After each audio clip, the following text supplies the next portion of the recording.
Ladies and gentlemen, welcome to Motivate You, the winner circle here on thisis50.com. My guest today, you've seen him on a couple of shows. Uh, Maybe Star playing Amari, the most hated man on television at the time. He's also been in Blue Bloods and 7 Seconds. Please welcome to the show my guest, Justin Marcel McManus. What's up, brother? How are Hey, you? what's up? What's up? What's up? I'm good, man. How you doing? Pleasure to be here, Man, man. Thank you. I'm excited to have you, man. There's so much excitement going on about you and your character. But before we Yeah.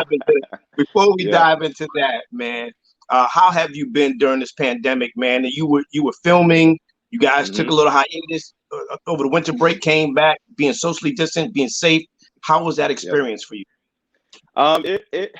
I'm not gonna lie. It was tough. It was hard, being that not too many people know this, but this job was really my first series regular major role on TV, and to have that, right before the pandemic hit, I was excited, man. I was excited to do the show, do the red carpet, do the interviews, celebrate all that like power style, and then it just stopped, and I was just like, wow, I don't really know how to feel now, and it was so exciting to work. And then we were working so fast, and then we just got shut down immediately. We were on set, and they were like, "Go home," and then so we just went home with a lot of like unknowns, and it was just a strange feeling, man, of having to sit, knowing I have the best job in the world, and I'm excited to do it, but like I can't do it, and I don't know when I'm gonna be able to do it, and when we do, is it gonna feel the same or not? So it was just a lot of conflicting feelings, but like I try to tell myself like, yo, you have a job, this is amazing, like, forget the pandemic, I know it's hard, but like it in the end it's going to be worth it. So yeah, it was tough, but it was good to be back. It was I real know good to be that back. anyone who follows the franchise or loves the franchise knows that Courtney and 50, they go hard. So I definitely get, Yeah, being on that red carpet because I've been to many of those premieres, man, and it's an yeah, amazing night. I just want to yeah. ask you, how was it working with Courtney? Amazing.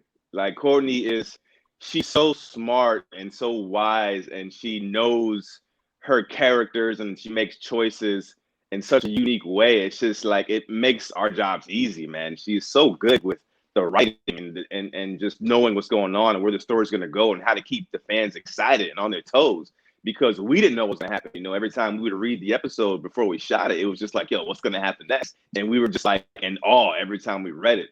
So she, and plus her whole writing team, they have a whole team who writes each episode, but they're amazing, man. Courtney is she's really good at what I respect her this so much for this. She's good at writing complex black and brown characters, man. They're not just Mhm. one thing. They're not just the bad guy or not just the teacher. Everybody's layered. Everybody has issues upon issues and dealing with things, and every character in the show. So, and I love that about her. And you had the opportunity. A lot of people who may not know your history played D1 baseball, Yeah, yeah, University of Dayton. yeah, for yeah, for all places. You know what I mean? yeah, And yeah. and you made the switch transition. You started doing some modeling, and from there you fell in love with acting. Take me back to playing baseball D1. You just don't get there. Like it takes hard work. There's a mental piece that comes along with playing Division 1 sports. Mhm. Period. How did you make the transition and take the competitiveness, the mental strength to actually make the transition into modeling and acting? Mm. Well, it's so funny. I was an athlete my whole life, man. It was just school and sports. That was it. And then when I finally got a chance to play ball in college, I was excited. That what I thought I was going to do was play 4 years, graduate, and then be in the pros and be playing. But things didn't work out the way I wanted to work out at that school. I didn't, get as much playing time, and that's okay. But I just started to realize that there's more to life than just sports, man. And so by the time I graduated, I had the chance to maybe go try out and try to make it to the leagues and go through the minor leagues, but like I just had a vision of myself being 35 in the league for 10 years, never made it, never got like a chance to start, and now I got to like start my life over, at 35 with no job. So that kind of scared me a little bit, and so I just stopped. And I'm from Indiana, so I went to go move back home with my parents. And something told me, I was like, I just want to be out east because I'm born in Jersey. I was born in Jersey, and I lived out there for a couple of years before moving away. And so something was just pulling me back there. So I went to go see my family in Jersey, all my aunts, uncles, cousins, and I was gonna, just visit for like 2 weeks before I decided what I'm gonna do with the rest of my life. And something pulled me here, and I canceled my ticket to go home. I told my parents, I was like, yo, I'm gonna stay on the East Coast. I'm gonna figure it out. I don't know what I'm gonna do. I have no clue. The job market was bad at that time. I was just like, I'm gonna figure it out. And things fell in my lap. I got into modeling, things like that. But with the acting, the transition, something happened that was really close to me. I lost a cousin who was like a brother to me, and he passed away. And then that kind of like rocked my world a little bit, and I didn't know where to go. I'd already been modeling for a couple of years, but it was kind of like stagnant. And I was just like, I need something else to like spark the life inside of me again.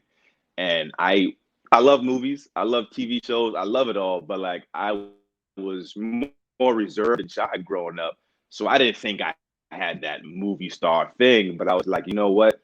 Let me just try it. It's just one of those things that it feels like it's in the back of you, but you don't know until you try it. And I tried it, and ever since I took one acting class, I fell in love. It was a wrap. It was like, this is what I was meant to do. Something clicked in my mind where I was just like, I'm gonna be an actor. I'm gonna be freaking good, and I'm gonna study. I'm gonna work hard, and I never stopped since that day. And then fast forward 3 years later, here I am on Power, talking to you about the show. So things happen for a reason, man. We're all we have a purpose in life, and when you find it, it's a beautiful thing. And I really found it through a lot of hurt. Out of pain comes beautiful things. And so acting came out of me, losing somebody, and I just tried it, and that was it for me. It was a wrap. So yeah. With that said, I want to ask you, man, because those periods happen to be tough times, right? Being young and losing people that are so close to you. I've been in that situation, losing cousins and aunts.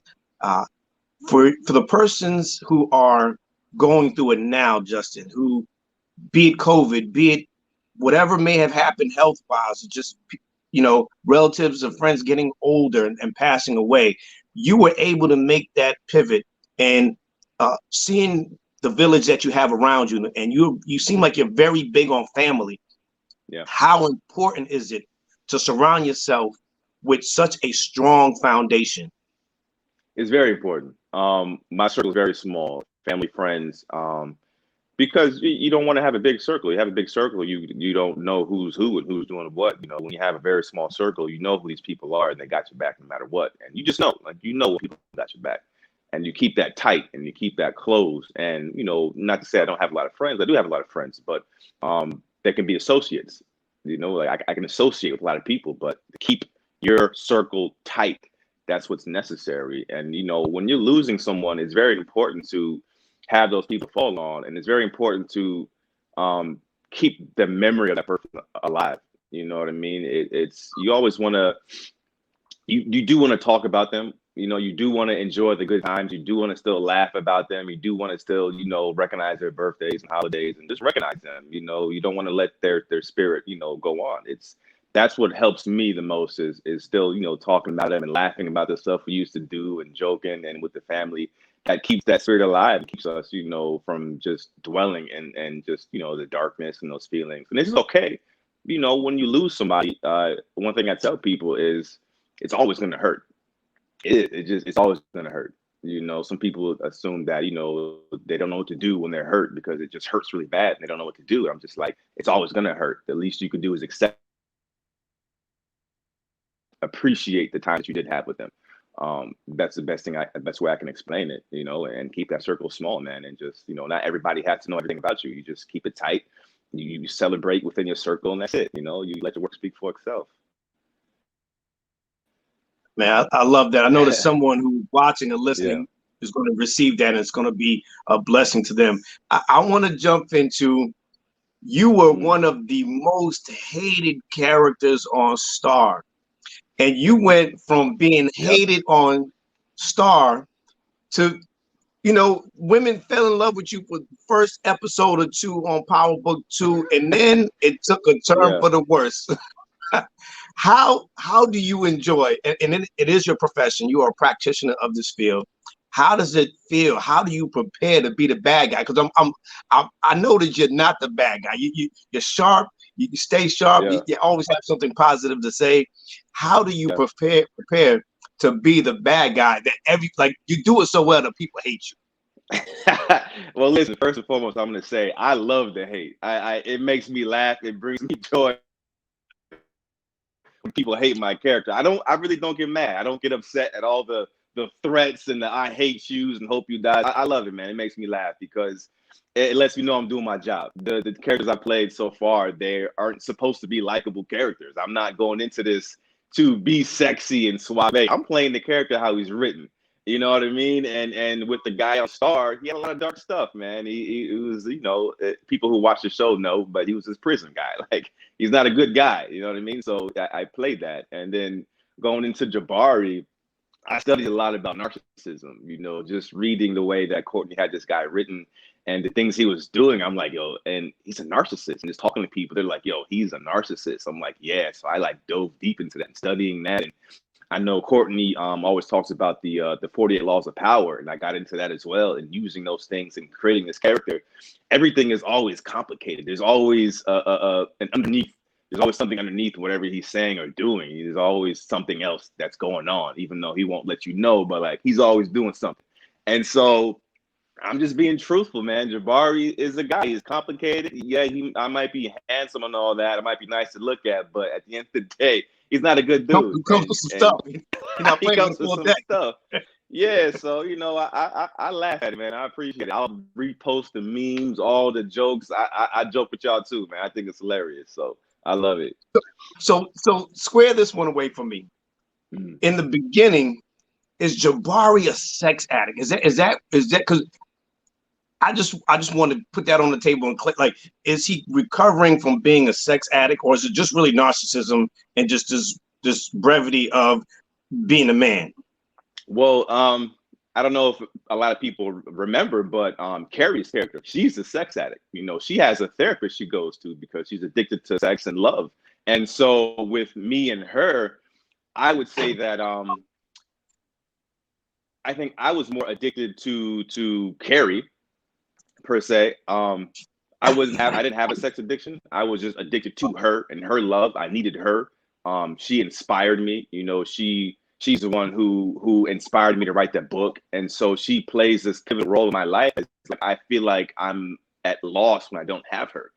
And when I lose her, it's like my life falls apart. You know what I mean? So I guess in a way I was addicted to Carrie, not necessarily addicted to sex, but I was addicted to her, and whoever threatens my relationship with her has to go. And so it was complicated. And, me and Carrie had a history before, we became teachers. Obviously, we were together, we were engaged, all that stuff, and then broke up, via the book that I wrote about her. It was very bad. It was toxic. We broke up. And then she offered me a job at the school, which was the wrong thing to do because, she didn't know that I was going to be working in the office directly next to her. She just figured that I was going to be a teacher on campus. I'd be away from her. But little did she know my office was right next door. So that was a mistake for her to hire Jabari at her place of work. But yeah, he was definitely addicted to Carrie. For sure. Well, let's talk about Carrie, played by the amazing actress Melanie Liburd. Yes. She's amazing. Yeah. Was there ever an opportunity or a situation where she is British? Did her accent ever come out? Because I was thinking to myself, maybe she should have used her British accent. I wish Courtney would have allowed her to use that British accent to being, maybe an exchange professor, because that accent is so sexy.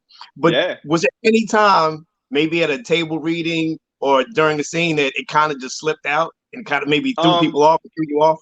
In between takes, it would come out, but she's brilliant. She knows how to snap back in immediately. She's good at her job. She's trained and she's worked on it. And so she can switch in and out very quickly. So there'll be times where we're on break for an hour sitting there, and all of a sudden the accent will come out. And I'll be like, oh, Melanie, what's up? But then she'll jump right back into Carrie and be back into it. So she has control over it. That's a beautiful thing, man. I don't know if I could do that. That takes years of practice, I mean, I can only imagine these very sexy scenes that you have with her, and then looking into her eye and just thinking, man, if that accent could come out right now, it might just be, might just be over. She is amazing, and your chemistry on film was amazing throughout the season. So I commend the both of you Thank for you. such an amazing job and really bringing that home. Take me to the table read, though. I want to know the day you went to the table read and saw that Jafari was going to get shot. Like, take me through that. How did that happen? You obviously didn't know that it was coming. No. So even before the table read happened, Courtney scheduled a Zoom call with me. Just never happened before. So I got an email and it was like, "Hey, Justin, Courtney wants to call you via Zoom." I'm like, "Okay, like this is strange, but cool. I'm with it." And she calls me and she's just like, "How you doing? What's going on? Like, how you feeling about the show?" I'm like, "Yo, this is great. I love this show. It's amazing." She's like, she gave you the proverbial corporate American talk. Hey, we love you here. Gave me this talk. But she was like, "Listen, so you're gonna kill this episode." And I was on video, so I was kind of shook. I was like, "Oh," and she was like, "How you feel?" I was like, on the inside, I'm like, "No," I'm like, "What?" But like on the outside, I'm like, "Okay," I'm like, "Cool, yeah, I understand that." Like, yeah, no problem. Like, cool, I get it. But no, man, it made sense. I didn't think that he was gonna get off so soon, but just looking back at the story and how it goes, it makes sense, man. He had to go, and I'm okay with it. It wouldn't have done the story justice if I just got away and kept doing some crazy stuff. You know what I mean? Like, he had to go. That's one thing about power. They say once you know too much, you're gone. You got to go. And Jafari knew too much, man. So and he was digging. yeah, Jafari kept digging. He kept digging, and he got to a point where Yeah. the great Michael Rainey Jr. I love that young man. How was it playing alongside him? You and Melanie had great chemistry, but you and Michael Rainey Jr., aka Tariq St. Patrick, like, you guys had some really good scenes. How was it working with such a young icon at this point? It was great, man, because I don't know what it is. Michael has this thing about him where he's just such a good guy, where it's easy to get along with him. He doesn't come with any type of attitude or like, I'm Tariq, I'm number one on the show. He's just cool with everybody, and he was just so excited to have new people on the show. It was just like a big family for him. And so, he knows Tariq so well. He's been doing it for 6 seasons. It's easy for him to jump in Tariq. And when I came in and read with him, did my scenes with him, we just became like instant, friends, like kind of big brother, little brother relationship automatically because he's such a good dude. And, we were just cool. And so the scenes became easy. We just fell into it. I can't even explain it. It was just this weird thing where we already had a bond. Same thing with me and Melanie. We bonded very, like, I think everybody on the show just bonded so quickly. I don't know whether it's because we were all kind of in the same age range, young 20s, young 30s, and we all like the same thing. We've all experienced the same things. We're all kind of like the same point of our life, and we just enjoyed it together and just became a big family, man, like brothers and sisters. We go out to brunch and people will be stopping us in the street, taking pictures, having the whole crew out together was crazy. But yeah, it was very instant, man. We just all became so close very fast. And I think that's what made it, our relationships blossom on the show and on the set. Everything just went seamlessly because we were just such good friends. And we still text today. We still are in a big group chat and we still be texting each other, "Yo, I love y'all, I miss y'all, can't wait to see y'all." Like, we still talk, it's all love. That's beautiful. What motivates you at this point? And it looks like you're getting ready to make another transition. What motivates you, Justin? I would say what motivates me for, number one, just waking up every day to be alive, like you said, it's a blessing. But what motivates me? Say it again, Justin. You got it again so the people in the back can hear you. So the people in the back can hear you. Yeah, listen, just to be able to have 2 feet and 2 arms and legs and 2 eyes to see out of it is already a blessing. So you already got the gift of life, like, you're good. Everything else is just a facade. But what keeps me going, what keeps me inspired is just wanting to do better than I did yesterday, or the day before, or last year, or last month. I look at myself as my own competition. You don't really look at other people, look at what they're doing. You just compete with yourself. If you're just competing with yourself, you can't lose. You can't. Don't ever watch other people. Don't ever look at who got what, who got this car, who got this job, who got this money. It doesn't matter. Just be better than you were yesterday. And it could be the simplest thing. It could be I didn't work out yesterday. Let me work out today. It could be, I worked out for 20 minutes yesterday. Let me do it for 25 today. Whatever it is, just be better. And that's what keeps me grounded. That's what keeps me humbled. I'm always just looking at where I was last year or yesterday or last week, and that's enough to keep me motivated. Man, I love that. I wanna play this game what you call University of Dope, man. I've been playing it with celebrities, and it's a lot of fun. Listen, this is for fun. We're having a lot of fun with this, and unpopular opinions are welcome. So Okay. we're gonna jump right into it. Motivate you, the winner circle here with Justin, Marcel McManus. So we about to play University of Dope. First question, Justin. One gotta go. A, J. Cole, B, Drake, C, Kendrick Lamar, or D, Childish Gambino? Come on, man. Well, the top two, J. Cole and Drake, are my absolute favorites. God, that's hard. I love Childish and I love Kendrick. Oh man, listen, I'm gonna say this. I'm gonna say Childish can go because he's a great actor, and if he's not gonna do music, I'll take his movies and TV shows. So Childish can go. That's my excuse. Okay, all right. Yeah.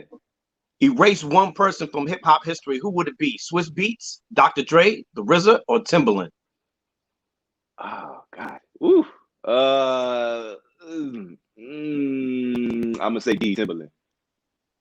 D, Timbaland. All right. Now there may be bias in this, so it's gonna be interesting. Erase one person from hip hop history. A, She Shot You on Star, Queen Latifah. B, MC Lyte. C, Lauryn Hill, or D, Missy Elliott?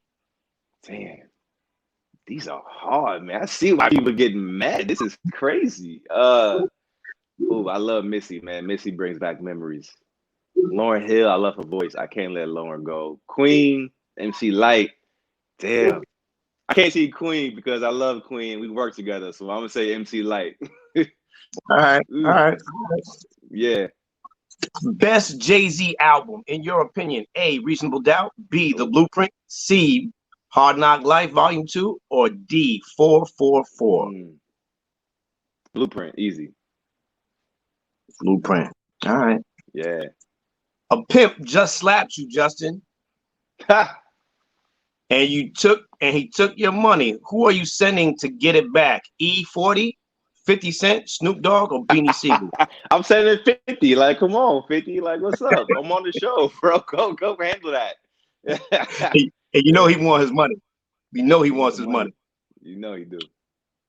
$75,000 or tickets to the Rock Nation brunch? Which would you do? Take the $75,000 or go to the Rock Nation brunch? I'm going to Rock Nation brunch, man. Forget the money. The money will come. I'm trying to chop it up with Rock Nation, baby. My man. Yeah. All right. Choose the best movie from the following: A, Dead Presidents. B, Menace to Society.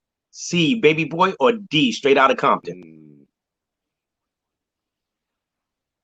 I'm gonna say Jody. Why you do that, Jody? I'm gonna say Baby Boy. That's my movie, man. I love that movie. Justin, what you sipping on? Choose from the following: A, Hennessy. B, Ciroc. C, Coke 45, or D, Douce? Wow, not the Coke 45. That's funny. You know what? I'm gonna say Ciroc. Ciroc boys. Yeah. All right, Ciroc boys in the building. All right, Justin, you're an actor, well versed in what you do. Give me your best DJ Khaled impersonation. You got 5 seconds. DJ Khaled. Best DJ Khaled impersonation. Okay, I'm gonna do DJ Khaled on that jet ski when he was lost. Yo, listen, man, listen. Blessings, you just gotta appreciate life sometimes. We out here and we the best, but when we lost that seat, we ain't never really lost. We just lost until we found. You know what I'm saying? Much love. Stay safe. Somebody come help me, man. We the best. Khaled, congratulations. Congratulations. You didn't play yourself. Yeah. All right. The #1 joint people love, the controversial joint. Erase one person from hip hop history. who would it be? A, Nas, B, Notorious B.I.G., C, Tupac, or D, Jay-Z? Damn, you trying to get people hurt out here. Oh man, worst one. Ooh. Wow. I'm gonna say, with regret, I'm gonna say Nas. Respectfully. All right. That's hard, Justin, man. Marcel McManus, thanks for playing that game, man. Unpopular Yeah. opinions are welcome. It's all fun. It's great trivia. For you, Justin, music is a soundtrack to our lives. For you, what song best represents your journey up to this point, or which artist inspires you the most to live your dreams to the fullest?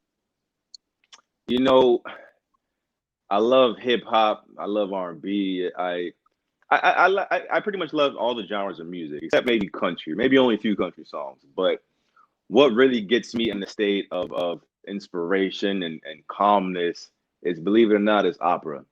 I love Pavarotti. I listened to a lot of Pavarotti when I was getting prepared for Jabari because it calms my spirit, it calms my soul. It opens up feelings, and just to hear the beautiful voice of his and the music and the instruments, something about it, man, is very relaxing. If you haven't listened to opera, I suggest, tell your people, tell everybody, get into some opera. Just get into it. You put the rap down, put the R&B down, put the swearing, all that down. Just listen to just some beautiful music. And opera, and Pavarotti is my favorite. And so it'll make you feel good, man. It really will. So I think that's what gives me inspiration. Man, that's dope. Is there any advice or keys to success that you've been given along this journey that you could share with someone today who's listening and watching that may be going through something that they just want to know that there is a light at the end of the tunnel? Something that might be a profound or just something simple that got you through some of your darkest times, or just something that you lean on every once in a while to get you through. I can say that what's yours is yours, and you have to be patient. It's if it's meant to be, it'll be. If it's not, let it go. And I can say this from experience, as a lot of people don't know this, but I put it on my Instagram a couple of weeks ago. I auditioned for Power season, I think 3 maybe, and it was a small role, but I was excited, and I was like, "Yo, I'm gonna get this." I wanted it. I get it, and I was like, I was hurt. And, that's just one of many no's that I've gotten through this audition process. But I really wanted Power. I was like, Power's such a dope show, and like, that would be awesome to like have my career start there. Didn't get it. Cool. Fast forward 3 years later, that one wasn't meant for me. It was too small. Something greater was on the way, and here I am. I get Jabari, and I'm the series regular. Forget the 1 or 2 episodes I might have been in. I'm in every episode now. And so, what's not yours, let it go, man. Because what's meant to be is going to be. There's always going to be something better. You know what I mean? Just don't try to focus on the no's and the letdowns. If it's not meant for you, let it go. So whatever's meant to be is going to be, man. Trust me. Man, where can we see you? Where can we follow you? What's next for you? Well, you can follow me on Instagram at Justin Marcel McManus. What's next? Actually, it's funny. I'm going to be on one episode of the show on HBO. It's called Search Party. They're on the season 4, I believe. It comes out next week. And you can catch me playing somebody totally different from Jabari because it's a comedy. It's an awesome show. I believe I'll be on episode 4 of Search Party, season 4. So check me out there in a couple of weeks. No, man, listen. You heard it here. Justin Marcel McManus. He's telling you, make yourself uncomfortable. Try something different. Get away from what you are normally used to. What is for you is for you. You may not get that promotion today, but something later on, a couple of weeks from now, maybe a year from now, will be an even bigger blessing of whatever it is that you've been praying about. I promise you. And he said it, and he believes it, and so does Courtney. Yeah. Get into some reading, man. Yeah. Power, the 48 laws, something that you want to find yourself diving into, man, to get yourself mentally straight, getting focused. Justin, I appreciate you, man. Thank you so much for just giving us a little bit of your time and an insight into your life and sharing some keys of success and some wisdom. We appreciate you. We love you, man. We're going to be cheering for you on the sidelines. There's so many more blessings to come to you, brother. I know that you're going to receive them, and I know you're going to reach back and you're gonna be a blessing to others. So we thank you and we appreciate you, man. We really do. Thank you, Drew, man. Appreciate you, man. Blessings, brother. Listen, this is June Archer. The Winner Circle motivates you here on thisis50.com. Thank y'all so much for tuning in. Y'all be good to each other. Peace. Sir. Peace.